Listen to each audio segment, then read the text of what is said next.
نحمدہ ونسلم ونصلی علی رسولہ الکریم اما بعد۔ رمضان المبارک کا بابرکت اور باسعادت مہینہ جاری و ساری ہے۔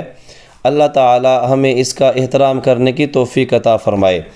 رسول اللہ صلی اللہ علیہ وآلہ وسلم نے رمضان المبارک کو 3 حصوں میں تقسیم فرمایا ہے، یا یوں کہہ لیں کہ رمضان المبارک کو 3 عشروں میں تقسیم فرمایا ہے۔ فرمایا اس کا پہلا عشرہ، اس کا اول حصہ جو ہے وہ رحمت پر مبنی ہے، دوسرا حصہ جس کو وسط کہا گیا ہے وہ مغفرت پر مبنی ہے، اور آخری حصہ یعنی آخری عشرہ جو ہے وہ جہنم سے چھٹکارا ہے۔ لیکن جیسے ہی رمضان المبارک کی آمد ہوتی ہے تو ایک مخصوص سوچ، ایک مخصوص نظریے کے لوگ جو ہیں یا ایک مخصوص گروہ جو ہے وہ سوشل میڈیا کے اوپر متحرک ہو جاتا ہے کہ حدیث نبوی صلی اللہ علیہ وآلہ وسلم میں ایسی کوئی تقسیم نہیں ہے، یہ ثابت ہی نہیں ہے، وغیرہ وغیرہ جملے سننے میں آتے ہیں اور نوجوانوں کے اذہان کو مضطرب کرنے کی کوشش کرتے ہیں۔ ہم آپ کو بتاتے ہیں رسول اللہ صلی اللہ علیہ وآلہ وسلم کی احادیث نبویہ صلی اللہ علیہ وآلہ وسلم میں یہ تقسیم موجود ہے یا نہیں ہے، اللہ کے پیغمبر نے یہ تقسیم بیان فرمائی ہے یا نہیں فرمائی۔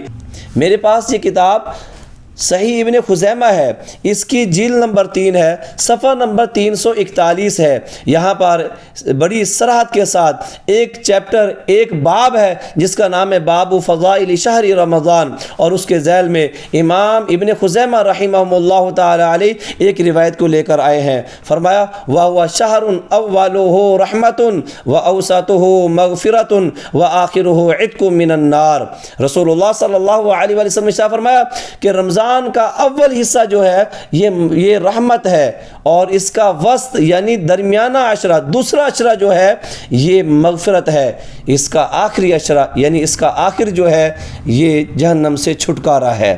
یہ رسول اللہ صلی اللہ علیہ وآلہ وسلم کی حدیث نبویہ ہے۔ اسی طرح ایک اور حدیث کی کتاب ہے، مشہور و معروف کتب حدیث میں آتی ہے، جس کا نام الترغیب و ترہیب ہے۔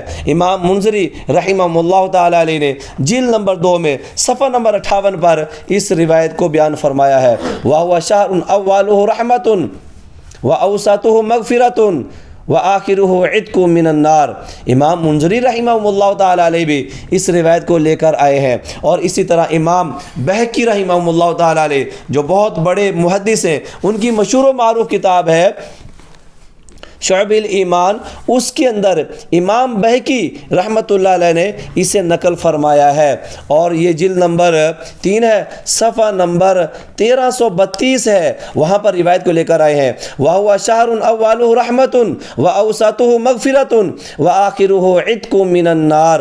فرمایا رمضان کا اول حصہ، پہلا عشرہ رحمت ہے، دوسرا عشرہ مغفرت ہے، بخشش کا ہے، اور تیسرا عشرہ جو ہے وہ جہنم سے چھٹکارے کا ہے۔ یہ روایات کے اندر یہ تقسیم موجود ہے۔ یہ کہنا کہ یہ تقسیم کسی بھی روایت میں نہیں ہے یا یہ ثابت نہیں ہے، اب دوسرا پروپیگنڈا چل پڑا ہے کہ یہ ضعیف روایات ہیں، بالفرض مان لیا یہ ضعیف روایات ہیں۔ کیا ضعیف روایات کا کوئی مقام ائمہ محدثین کے ہے یا نہیں ہے؟ ائمہ محدثین اسے تسلیم کرتے ہیں یا نہیں کرتے؟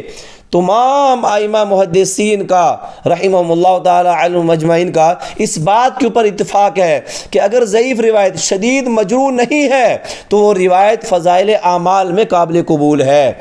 تو کیا ہم اس سے عقیدہ ثابت کر رہے ہیں؟ کیا ہم اس سے کوئی مسئلہ ثابت کر رہے ہیں؟